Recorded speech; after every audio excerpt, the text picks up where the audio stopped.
Bonjour à tous et bienvenue sur Farouk Academy. Alors dans le cours d'aujourd'hui qui va être très bref, je vais vous montrer deux choses. Alors la première, ça va être comment créer cette icône, ce logo pour notre pastille pour l'application, ok? Et la seconde chose que je vais vous montrer, c'est une fois qu'on va cliquer sur l'application, avant d'arriver sur notre table, on va avoir une vue de lancement, ok?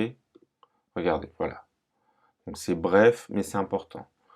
Alors, comment on va faire pour parvenir à ces deux résultats? Alors, on va commencer par cette icône, ok? Alors, il faut savoir que moi, ce que j'ai fait, c'est que j'ai créé moi-même ce logo sur Photoshop, ok? Donc, j'ai pris des dimensions carrées, donc 500 x 500, et donc j'ai tout simplement créé mon logo. Ensuite, ce que j'ai fait, c'est que je me suis rendu ici sur le site makeappicon.com. Ok, donc là, ensuite, vous allez choisir le logo que vous avez créé. Donc, par exemple, si on va dans Bureau, App Logo, donc ça, c'est le logo que moi j'ai créé. Vous le choisissez. Et donc, ensuite, le site va mouliner et il va vous créer les différentes résolutions de votre logo, ok, de votre icône. Donc, ça prend quelques secondes. Il faut être patient. Donc, une fois que c'est prêt, vous allez voir, le site va nous afficher les différentes résolutions de notre logo. Ok?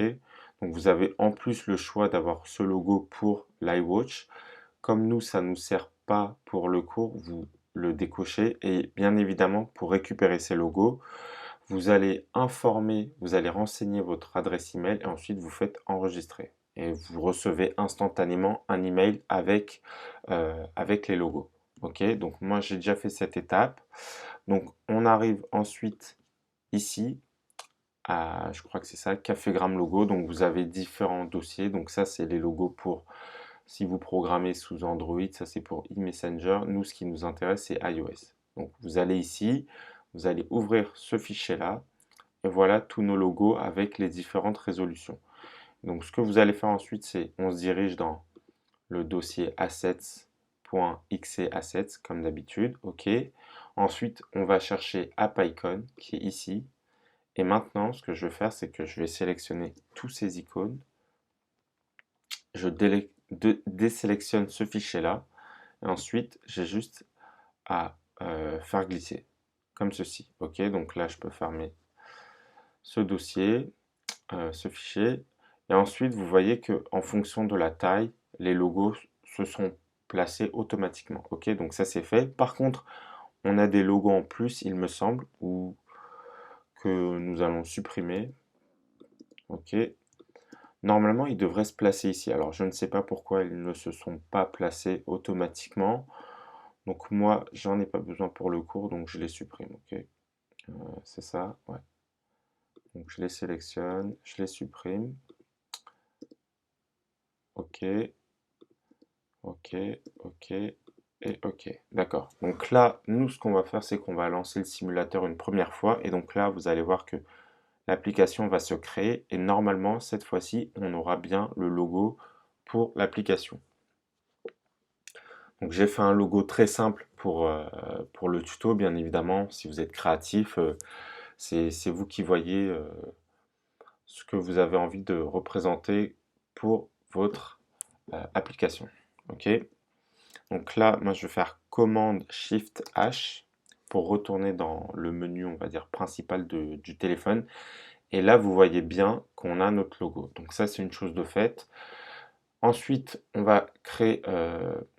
attendez, je dois quitter les applications. Ouais, c'est ça à chaque fois. Donc, je les tire vers le haut. C'est pas facile. Allez, c'est parti. Et donc là, quand je clique dessus, on a cette séquence, enfin cette vue de lancement. OK? Et donc ça, c'est très simple aussi. Dans Xcode, lorsqu'on crée un projet, dans Storyboard, on a un fichier launchscreen.storyboard. Et donc, ce fichier-là correspond à cette vue de lancement que je viens de vous montrer. Donc, nous, ce qu'on va faire, c'est qu'on va aller chercher un objet ImageView, ok, qu'on va placer au centre de notre vue. Je viens de me rappeler qu'on n'a pas encore importé le logo. Donc ce qu'on va faire, c'est que il est là, je le prends et je le glisse, je le relâche. OK. Et maintenant, je peux retourner dans Launch Screen.storyboard. OK. Ici, je vais ouvrir la section de droite, je me replace sur Image View et dans Attributes Inspector, je vais aller chercher ce fameux logo. Donc je fais Entrée. Ici, en Content Mode, c'est-à-dire le mode du contenu, je vais mettre Aspect Fit. OK. Et je vais de ce pas lui donner des contraintes. OK. Donc là, je vais figer la largeur et la hauteur. Et en plus de ça, je vais faire en sorte que cette image soit tout le temps placée au centre, horizontalement et verticalement de notre vue. OK? Peu importe l'appareil. Voilà. Donc je fais ajouter ces deux contraintes et on va relancer une dernière fois notre simulateur. Et donc là, normalement, lorsque l'application va s'ouvrir, avant d'atterrir directement dans notre table, on va avoir notre vue de lancement. Et voilà, c'est bien le cas. Et donc c'était les deux choses que je voulais vous montrer rapidement dans le cours d'aujourd'hui. Je vous prépare un autre cours un peu plus conséquent pour le prochain cours, mais je ne vous en dis pas plus et sur ce, je vous dis à la prochaine. Allez, salut!